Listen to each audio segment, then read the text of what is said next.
Hi, everyone. Today I've got a story for you. So sit back, relax, and enjoy. The smell of bug spray and grilled meat filled the warm air as the Lin family's yearly summer barbecue began in the suburbs of Phoenix. People were laughing, kids ran around, and the uncles sipped beer while talking about their fantasy football teams. I leaned against the fence. I'm 32, but my family still treats me like the confused art major who never figured out life. My younger sister, Clarissa, stood in the center of attention, glowing in a pale blue jumpsuit. She was excitedly sharing her latest success with our relatives. Clarissa just finished her dual master's degrees from Wharton and MIT, Mom announced loudly, making sure everyone heard, especially me. She's had interviews with big companies. That girl is going places. She said it proudly, like she was the reason Clarissa was doing so well. I sipped my lemonade, waiting for her usual comment. Meanwhile, she continued, changing her tone, some people still don't know what they're doing. Isn't that right, Emily? I raised an eyebrow but didn't respond. Dad chuckled at the grill. Still messing around with that little business of yours? What was it again? Digital something? He laughed, not meanly, but as if it didn't matter. I ran my thumb along my glass, thinking about the important meeting I had tomorrow. The one where we'd finalize our purchase of Halden and Company and announce our expanded leadership team. The one where I, the founder and CEO of Cascade Logic, would sign the documents. Something like that, I said, letting it go. Just then, Clarissa clapped her hands to get everyone's attention. Guess what, she said. I have a big interview tomorrow with Cascade Logic. They reached out to me. It's one of the top tech consulting firms. Everyone cheered. My aunt handed her a glass of wine. That's amazing, Clarissa. I read about the founder. She's brilliant and totally self-made. Dad nodded. They have high standards. They don't just hire anyone. I smiled, remembering her resume in my email inbox. She didn't know the company she admired so much was mine. That I started Cascade Logic in my tiny apartment 10 years ago. While she followed the path others made for her, I created my own. What role are you interviewing for? I asked casually. Senior strategy consultant, she said, excited. That's almost executive level. Oh, I replied, smiling. Can't wait to see how that goes. She laughed and added sweetly, maybe once I get the job, I can recommend you. Cascade Logic might need some admin help. Mom nodded in approval. That's sweet, dear. Your sister could use the help. 32 and still, whatever this is. I thought about my office in downtown Phoenix, top floor, amazing view, private meeting room. About the Forbes article that called me one of the most powerful women in tech, though it used my business name, Erin, and didn't show my face. I had built my company quietly for the past 10 years. On purpose. I always knew this moment would come. That's thoughtful of you, I said calmly. Good luck tomorrow. Clarissa smirked, brushing off her sleeve. Some of us make our own luck, Emily. You should try it. The conversation moved on to my cousin's condo, my uncle's pickleball win, and more of Clarissa's accomplishments. I let it all drift by. Tomorrow would change everything. And I wanted to remember how they all saw me just one last time. As the sun set, casting golden light over the patio, Clarissa stood up and tapped her glass. I've got to leave early, she said. I want to be fresh for tomorrow. I heard the CEO of Cascade Logic is sitting in on the interviews, Erin Lin or something. Nobody knows who she is. Well, they'll love me, she added confidently. And maybe then you'll finally be proud, she said to Mom. Oh, honey, Mom said, wiping her eyes. We're already so proud. At least one of our daughters stayed on track. I looked at my watch. 13 hours and 58 minutes until Clarissa would walk into that meeting room and see me sitting at the head of the table. 13 hours until their idea of me shattered. I gathered my things and said I had an early client call.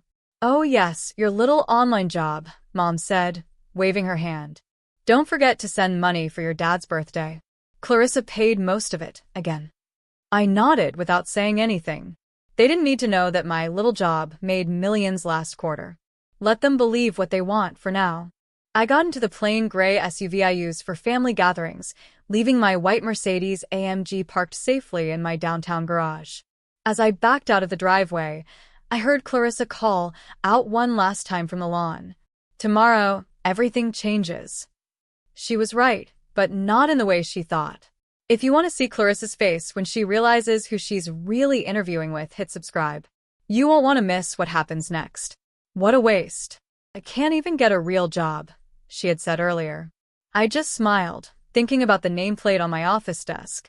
Erin Lynn, Chief Executive Officer, Cascade Logic. Tomorrow, Clarissa would finally learn what a real job looked like and why she'd never get one at my company. By 6:30 a.m., I was already in my corner office, high above the city, with a view of Camelback Mountain. Sunlight poured through the windows. The quiet buzz of the office powering up was oddly comforting. I had built this company from scratch, and today, it would all come full circle. I wore my slate gray Alexander McQueen suit. It didn't just look good, it felt like armor. While I reviewed the day's agenda, my assistant Nia knocked and walked in. "Your sister's interview is at 9 o'clock sharp," she said, handing me a folder. "She's already in the lobby.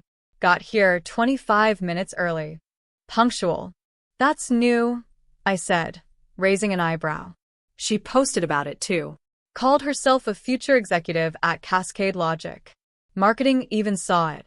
She also told the front desk staff she plans to update the office design once she's hired. I had to laugh.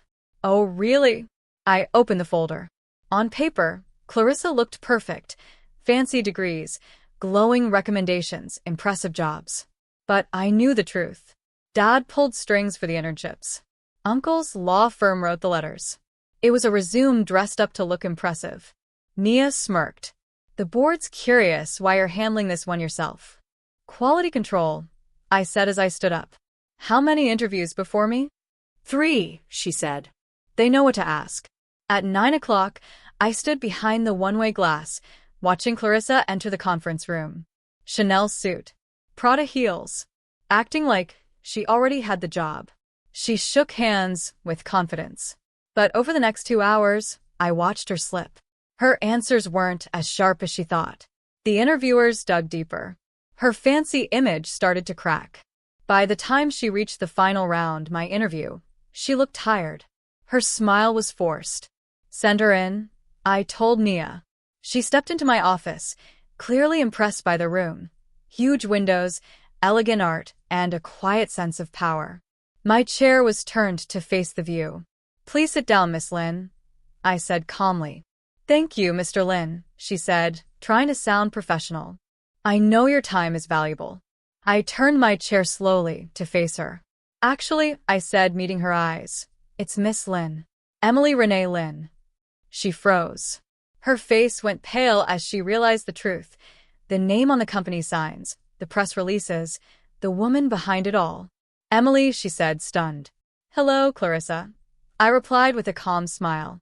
"Surprised to find out the lost sister you always talked down to is the one running the company you want to join?" She blinked, speechless. Everything she'd prepared was gone. "But you're just a freelance consultant," she said. "That's what Mom told me." "Am I?" I nodded toward the wall behind me, lined with awards, magazine covers, and plaques praising Cascade Logic as one of the fastest-growing tech companies in the region. "I built this company from nothing, while you and Mom laughed about my little business thing. Every time you showed off your MBA, I was making deals with big international clients. Every time Dad called me a phase, I was winning contracts with Fortune 100 companies. You tricked us," she said, her voice breaking with shock. "You lied." "No, Clarissa," I answered calmly. "You tricked yourselves. You were so busy thinking I was failing that you never asked what I was really doing." I pulled out my phone, opened my bank app, and showed her. "That birthday money Mom mentioned? I just sent my share. A 6-figure amount. To me, it's just pocket change." Tears came to her eyes, not sad, but angry and embarrassed. "So what now? You're going to tell everyone? Expose me?" I shook my head. "I don't have to say a word. Your interview today said it all. 3 senior partners, all independent, had said she shouldn't be hired. Too arrogant. Not prepared. Entitled. You set me up, she accused. I gave you exactly what you asked for. An interview with the CEO. It's not my fault you weren't ready. I stood up and smoothed my suit. My advice? Look for other jobs, Clarissa. And maybe get some real experience, beyond LinkedIn posts and dad's golf buddies. She stood unsteady. Her fancy heels suddenly seemed out of place. Her expensive outfit looked like a costume, not power. Do Mom and Dad know? They will, I said, walking to the door. I'm sure you'll tell them all about your interview with Aaron. I pressed the intercom. Nia, please escort Miss Lynn out and cancel my dinner with the family. Yes, ma'am, Nia said. I have a board meeting to focus on. As the door closed, I heard Clarissa's voice crack in the hallway, followed by quiet sobs. Not the proud exit she imagined. Within an hour, my phone buzzed with messages from family. Mom first. What kind of cruel joke is this? Clarissa is crushed. Then Dad. How could you embarrass your sister like this? We raised you better. I looked at the screen, sighed, and turned my phone face down. They finally knew who I really was. They just didn't realize I stopped needing their approval long ago. I replied in the family chat with one message. You raised me to succeed. Congratulations. Now maybe you'll see what real success looks like. Then I turned off my phone and went back to what really matters. Leading a billion-dollar tech company that changed an entire industry while they laughed at me. Let them get used to this new truth in their own time. I won't stop for their discomfort. In the weeks that followed, things changed. Our calls were strained. No more teasing about my little business. Just awkward silences. Forced smiles on Zoom birthdays. And a heavy feeling hanging over every conversation. Clarissa took a mid-level coordinator job at a small agency. Not the big leap she dreamed of.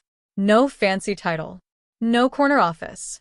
Just a regular job, earned the old-fashioned way. Mom and Dad stopped hosting Sunday BBQs. Maybe they were ashamed. Maybe they didn't know how to deal with the daughter they underestimated, now running the empire they mocked. But the real turning point came 3 months later. Forbes ran a feature.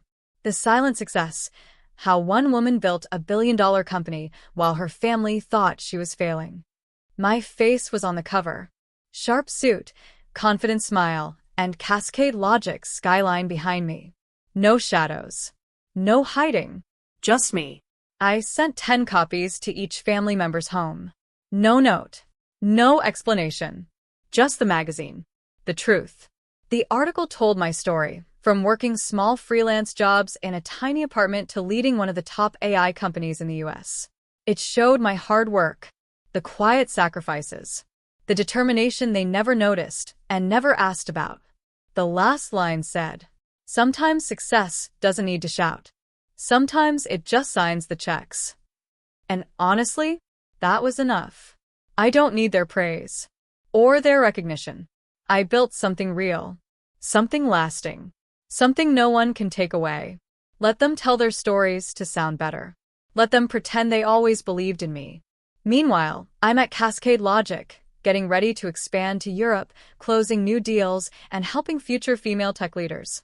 Success speaks for itself. And I won't turn down the volume. If you've ever been underestimated by people who should believe in you, I see you. I spent years being told I was too vague, too artsy, too lost. While my sister got all the praise, I was the family joke. But I didn't argue or beg for approval. I built something they can't ignore, even if they try. Now, after all the silence, I'm telling my story, not to get revenge, but to remind you, your worth isn't what others think of you. It's what you think of yourself. If you've ever felt small at a family dinner, if you've hidden your success to keep the peace, or if you're quietly building your own dream, leave a comment.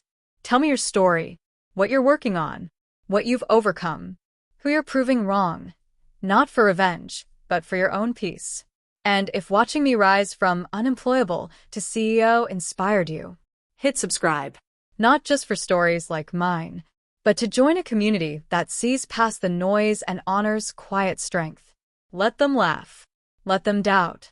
We'll keep building. Because sometimes the best way to win is to stay silent until your name is on the building. Before you go, how's your day? Really, I want to know. Had a small win you're proud of? Or facing something tough, but still pushing forward? Share it in the comments. I read every one. This channel isn't just about success stories. It's about real people doing real work, even when no one is watching. Let's celebrate those quiet wins together.